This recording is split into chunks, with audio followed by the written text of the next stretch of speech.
whole thing, but I'm able to edit. I think I can go back and edit if I have to. Okay. Right now, we're the only ones that are watching. Like, I didn't send out an alert or notice to everybody that this was going happening. So, Okay. if there's anything you need to, retract, we can fix it. But I don't think that'll be a problem. Okay, cool. So, right now, this is Jerry Barrow from NotFactor.com, the Urban Daily. I'm here with Fatin Horton, producer extraordinaire. And we're gonna talk today about a really cool project he's working on, or finished working on. It's about to come out, and his history in music and hip hop. And first, start off telling us like where are you from, and when did you get started in production? Well, you want the short version or the long version? Hey man, I got time. It's Sunday night. We chilling. The short long version is my name is Fatin. I'm from Greensboro, North Carolina. Born and raised, still reside. I started out in music probably around 92, 93. Little known fact, I was a part of a huge, because you were a 90s hip hop guy just like me. That's when everybody had a Wu-Tang size 40-man crew, and everybody rapped, and everybody DJ'd, and everybody made beats. We had a crew around here. The crew went by the name of Eternal Atoms. And it included me, a guy by the name that some of you may have heard of, Supernova Slom. At the time, you ever heard of him? I know that name. I can't say I know the music, but I've heard that. Out of Brooklyn, and another world-renowned, well-known artist by the name of Fonte Coleman, who went on to Little Brother fame and Foreign Exchange fame. So that's where I kind of got started. Fonte's from Greensboro as well. Needless to say, everybody took their own paths. I went the way of production. Friend of mine actually that had a dope house also had an SP1200, and that's where I learned how to make beats. So I started out in the early mid 90s learning how to make beats in the dope house on the SP1200. Wow. Continued on, and I decided to go at it professionally in 2000. I got my first check from KRS-One 2003. I had a couple joints on his Keep Right album. One of the joints was Fucked, and the other one was You Gon' Go. Those are just titles. I'm just quoting the titles. So, but I've been blessed and fortunate to work with, of course I did the record for Lloyd Banks, Kate. It was a good look. Pretty big record. 50 jumping on the record was actually a huge help also as well. Did a lot of work for Roscoe P. Coltrane. Put the project out last year, Almost Famous, which was just a collection of joints that we had done that nobody had ever heard. Right. Roscoe is probably one of the most talented artists that I've ever worked with. Hopefully he'll be able to get out in time to show the world his true talent on a broad scale. But shout out to him. Definitely one of my favorite guys to work with. But, work with Ness, work with Fonte, work with Sean Price, Jean Grey, Pharoah Monch, Brian Michael Cox. Did a lot of stuff with him that either wasn't released or kind of like, under the radar ghost stuff, because I was in a publishing situation with him for about 5 or 6 years with Warner Chappell. So I've kind of, seen all sides of the music industry, work with big name guys, work with underground guys. And it's been a true blessing and a true ride. So I got a good perspective of the game from all sides. Now you managed to parlay into a lane that a lot of that I tell a lot of producers they should consider when it's not just about music, about selling music to making songs, is TV. Right. Now, tell me what's your background with scoring and music for television and cartoons in particular? Well, I've always been somewhat of a cinephile and a movie snob, just to be honest with you. So it was something that I always kind of wanted to branch into. But good friend of mine, Carl Jones, he's the showrunner for the Boondocks, and he was one of the producers. He's the showrunner for Black Dynamite. I'm sorry. He was one of the producers on the Boondocks. He is from North Carolina as well, and I knew him just back in the day, before he even moved out to Hollywood. Long story short, he was working on the Boondocks. He had been trying to tell Aaron that he really needed to holler at me about music. He kept up with my career, so he was able to make the connection, and that's how I got the Boondocks stuff for the second season. Aaron heard the music, he wanted me to come in. It was pretty cool because me and Ninth actually worked on the show the same season, even though how we got there, it was two different routes, but it was kind of cool working with, one of my best friends and my brother on a television show. So that's how that started. And once I did that, I just liked the business model better. I liked the money better. I liked the working environment better. So it was something that I just wanted to transition to, not to put hip hop, down totally because I love doing it, but just from a business standpoint, it allowed me to operate in a better business model.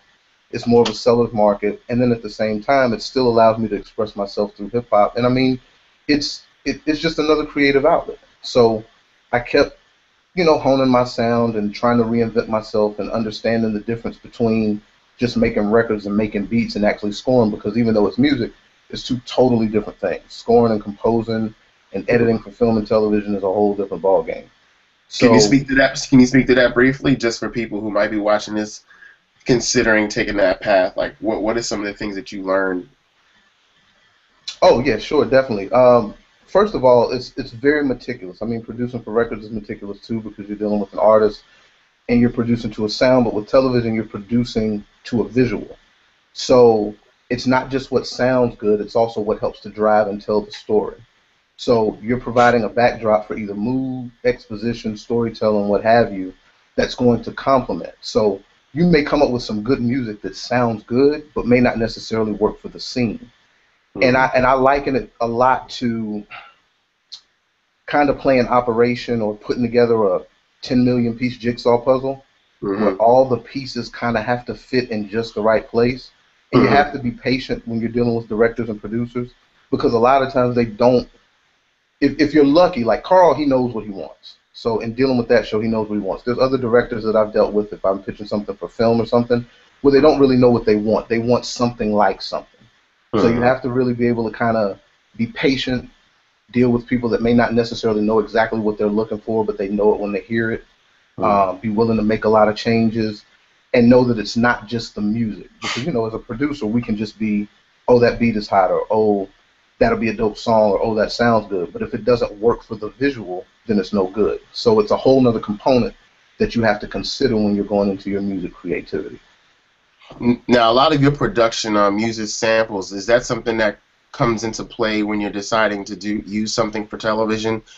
Yeah, it comes into play because 9 times out of 10, you don't want to do that. With television, sampling gets expensive because of the licensing and the mechanical side of television. For the Boondocks, Black Dynamite, we don't use any samples. As a supervisor, they've given me access to a library that I have free reign to score the show with. And that includes music from the movie, since it's a spinoff of the movie. There's a lot of parody work that we do. And with that, basically, I've hired Zoe. You know Zoe from Horton Exchange? Yeah, he's basically my instrumentalist. So whenever I'm composing, whatever ideas that we have from the spotting session, whatever ideas that I come up with from the script, I take them to him. We sit in the studio, we chop it up. I give him the direction. He kind of plays based on whatever template I may have given him or whatever direction that I have, and then we just kind of go from there where, because Zoe is a producer too. It's good, and I would say this to anybody that's aspiring, especially if you don't play to that level. I mean, I can play a little bit in program, but not to that level. If you're going to compose, you want to get with somebody or a group of people that also know how to produce, because it's going to be a lot easier to convey your ideas. So, but as far as the sampling aspect goes, 9 times out of 10, if you're going to do something for television, you're not going to be able to use any samples because they're going to have to license it through whoever you sample to, and that just creates a bunch of red tape. Wow, because I remember the one episode of Boondocks, I don't know if it's one you worked on, when they actually played Tom Scott's Today, the Troy sample. I'm like, yo, how much did this cost? Now, it's funny. I want to say that was the Gangstalicious episode. It was a Gangstalicious episode. I just can't remember if it was season 2 or season 3. If it was season 2, I did work on that episode. But needless to say, I wasn't involved in that. But when you license a song like that for television, it can, it can be expensive. I mean, it's really just at the whim of whoever owns the song. Right. Whoever owns Tom Scott's publishing, whether it's him or whether it's Warner Chappell or whoever, Sony had to go to them and say, and I actually know the woman, she's a good friend of mine, Susan Slamer at Sony Pictures, who is president over all of their licensing. So it's a real process of, it's really just money, where they have to call his publishing company and say, hey, we want to license this song, And of course, then they're going to want to know how long, and a lot of times people are going to want to know where. Case in point, an interesting example. I was actually in her office, and Sony actually did the music for Breaking Bad. They were responsible for the music licensing for Breaking Bad. She was over that. So we were in the middle of a meeting, and they were trying to clear a song for, I want to say, the next to last episode, and they were having trouble clearing it because the artist that they used didn't want their music to be used in connection with drug dealing. So whenever you're looking at licensing music, you're kind of at the whim of the artist totally. That's why, especially with shows like Black Dynamite, other animated shows that may cost a lot to make an animation, but they may not have the budget to spend so much in music, they're much going to rather that you compose stuff originally because they don't want to have to deal with all of that. Right, right. So let's talk a little bit about more about Black Dynamite. You have an EP coming out. What's today? Sunday on Tuesday? Yeah, Tuesday. So talk to me about what's the name of it and what's the story behind this collection. Okay. Well, the EP mixtape is called the Tribute to Black Dynamite, the unofficial mixtape, and we're calling it unofficial because officially it's not an official Adult Swim release, but it is, it's pretty much like it says, a tribute to the show and the movie. I was a fan of the movie before I even worked on the show, and when I got with Carl, we were talking about just some interesting things that we could do, and we just kicked around the idea of doing a mixtape, and it was something that we were trying to find a way to do it within the parameters of the show, but coming in so late and just with, again, some of the things that we talked about red tape and things of that nature, it was something that we didn't get off the ground at that time. So what we ended up doing was just saying that something that we would put out in tribute to the show. The samples that I used are all from the movie soundtrack, and I definitely have to shout out Adrian Young because, I mean, just on a listening level, like, that's one of my favorite soundtracks that I've ever heard. He really killed that. It was a lot of inspiration for me to do this project. So, I just flipped and chopped samples from the movie, got some of my favorite artists that I had access to, and we got in the studio, and, we made the music, and then I pieced together kind of telling the story of Black Dynamite using snippets from the pilot episode, just to kind of give it a flow, and, it's not really a beginning, middle, and end, but it just kind of gives the project more of a flow and lets you kind of get to know the characters and know what he's all about, and hearing the music in hopes that not only it makes you more interested in the show, you just enjoy the musical ride. So for the 5 people who don't know who Black Dynamite is, tell us, who's Black Dynamite to you? Like, what do you think about, like, how would you, someone ask you, like, who's Black Dynamite? How would you describe him? I think Black Dynamite embodies so much of the black community in the sense that, number one, on the surface, he's going to be misunderstood as a black, super adrenaline, super testosterone-driven, quote-unquote, pimp that does kung fu.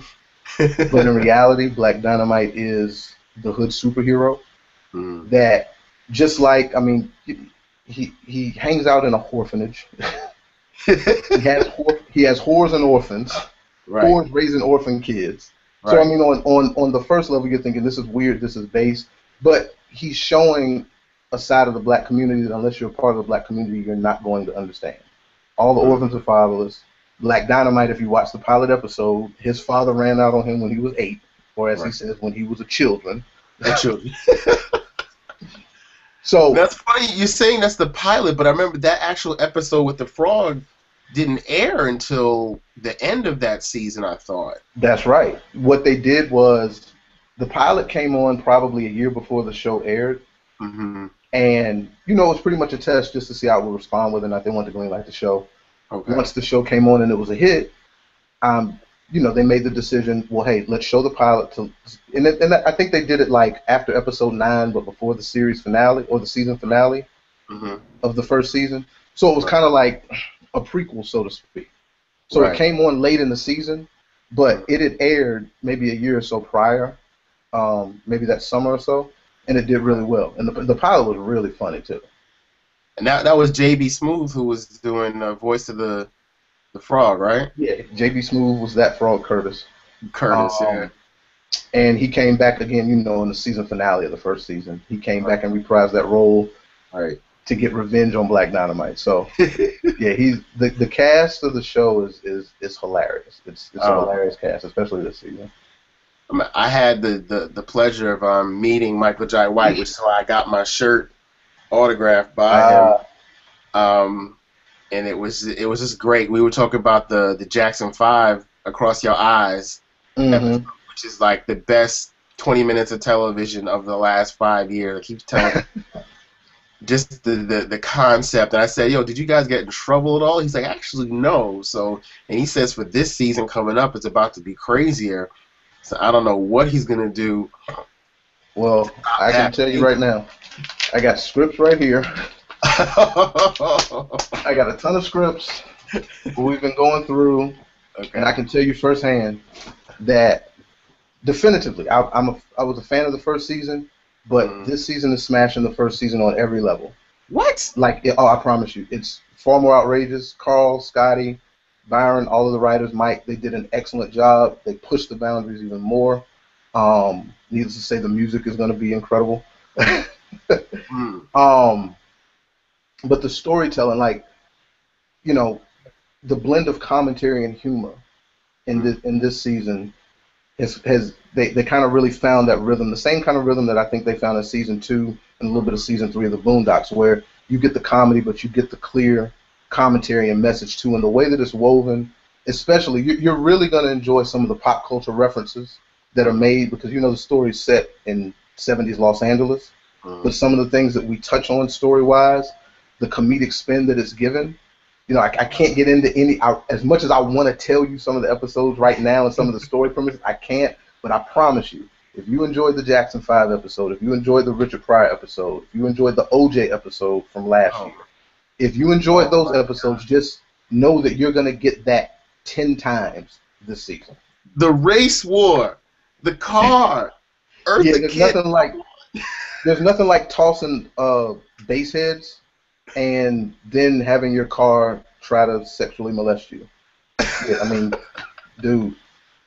But that's if you've ever meet Carl, that's his mind. Like, Carl is, I mean, he's a genius when it comes to his writing, because he has a way of making things funny, but still making sense and still having a commentary in it as well. And he does it in a way that most people don't think of. Right.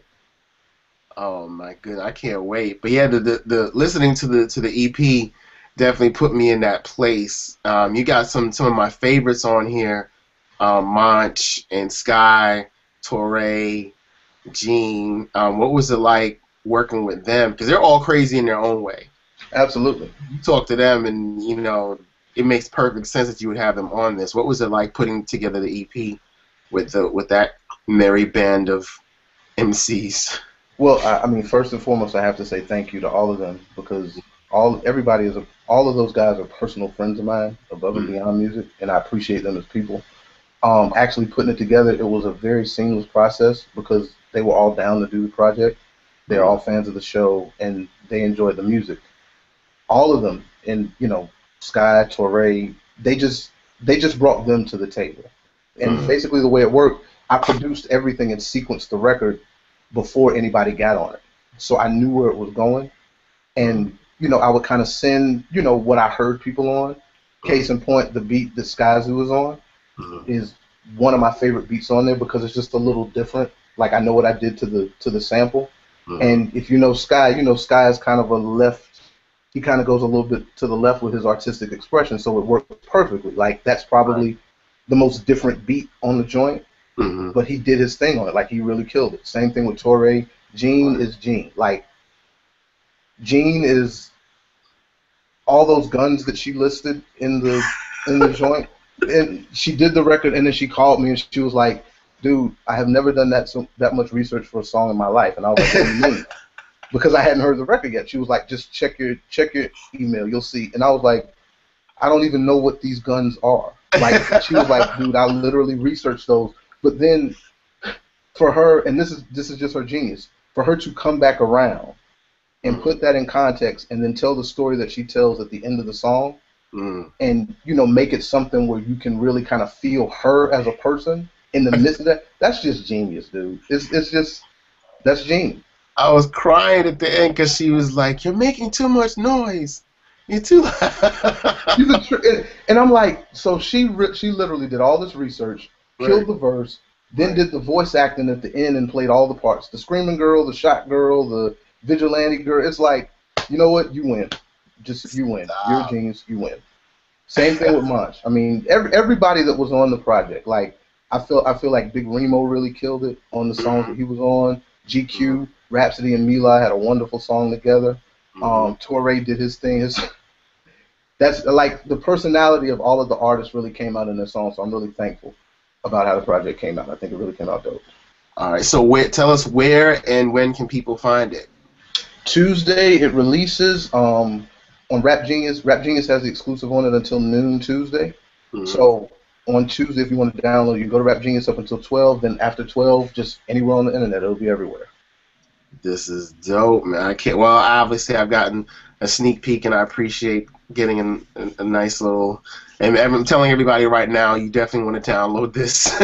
It's been the weekend of great free music, man. It's like between having this to listen to and then De La dropping their Oh entire yeah, catalog. I'm like, really, really? that was a big gift that they gave too. Because dude, I mean, I had most of the catalog, but just Right. for them to just say, you know what, we're just gonna, and I think it's smart too. And I think other artists should take the lead on that, particularly from that era, because it's like we're going to give you for free an opportunity to catch up on our entire catalog if you're not familiar. And Mm-hmm. it's some incredible music. It's nostalgic for us. It opens up the eyes of newcomers that may not have heard 3 Feet High and Rising or De La Soul is Dead, which in my opinion is still one of the 10 best hip hop albums of all time. Right. So I mean, yeah, just there's a lot of dope music out there. A lot of dope music, and I hope people check this out as well. All right. Now, before we sign off, I want your name for 10. Break hmm down what the 10 and for 10 is all about. Well, that is actually my name. That's my government name that my parents named me. And you know, growing up, you try different names and pseudonyms, and then I'm like, you know what, my name in and of itself is unique. People that are close to me, family and close friends, some of them just call me Ten, just for short. They've been doing that forever. So I just kind of incorporated that, but for Ten is that's just my name. Like that's my government name. No hidden meaning, no ebonic spelling, or you know anything like that. Just me. All right. So what's your tell us your Twitter and Facebook where people can find you, where they can hit you up, let you know what they think of the project. Absolutely. My Twitter is at Fatin10, F as at, and then Fatin. That's my name, and then the number 10 all together. And on Mhm. Instagram, I'm Fatin Beats. So between those two places, I'm very easy to get in contact with. All right, great, man. Yo, so thank you so much for taking the time to talk about the EP. I know this will be the first of many conversations we'll be having.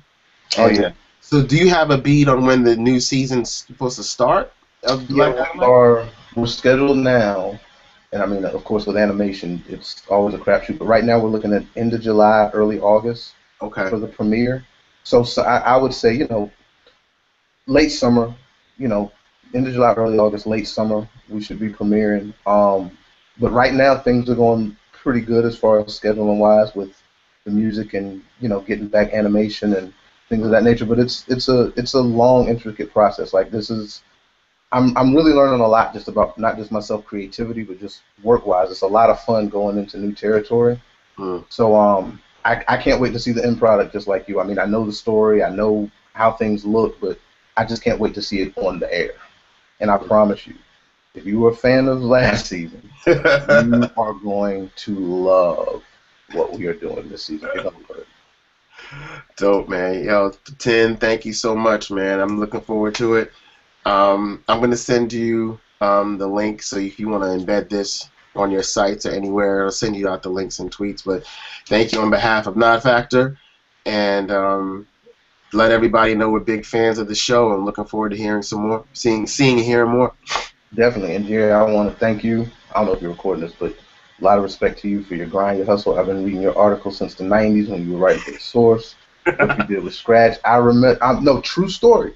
And Fonte will tell you, we used to read The Source. We always used to dream about having our name in the, either in the hip hop quotable section Right. or in the producer section when you guys would rate a record and they would list the producers. It was Yep. always a dream of ours to see our name there. We always love reading your interviews, so Nothing but love and respect for you, brother. For real, for everything that you've been doing. That's sincere.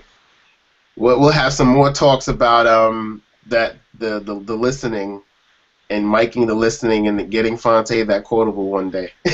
Oh yeah, I mean I was around for the Little Brother run, so I'm a bit familiar with some of that. But yeah, I would love to hear you tell me from the inside how all that went. Yeah, one day for sure. Yeah. All right, for 10. All right, brother. I appreciate it, man. Peace. Peace.